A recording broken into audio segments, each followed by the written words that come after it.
பிரசங்கி அதிகாரம் 11.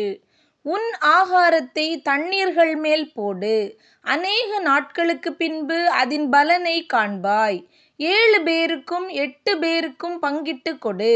பூமியின் மேல் என்ன ஆபத்து நேரிடுமோ உனக்குத் தெரியாது.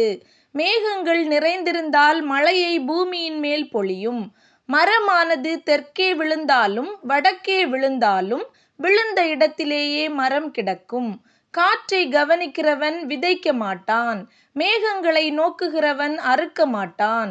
ஆவியின் வழி இன்னதென்றும் கர்ப்பவதியின் வயிற்றில் எலும்புகள் உருவாகும் விதம் இன்னதென்றும் நீ அறியாதிருக்கிறது போலவே, எல்லாவற்றையும் செய்கிற தேவனுடைய செயல்களையும் நீ அறியாய். காலையிலே உன் விதையை விதை, மாலையிலே உன் கையை நெகிழ விடாதே.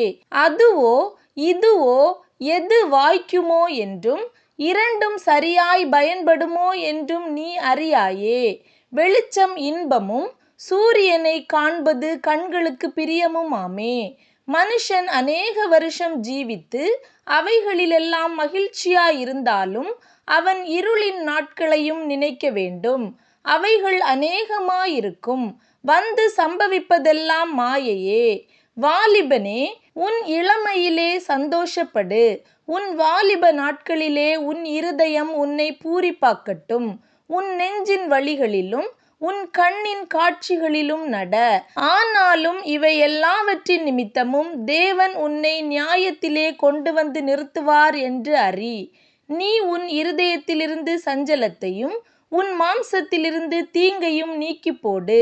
இளவயதும் வாலிபமும் மாயையே.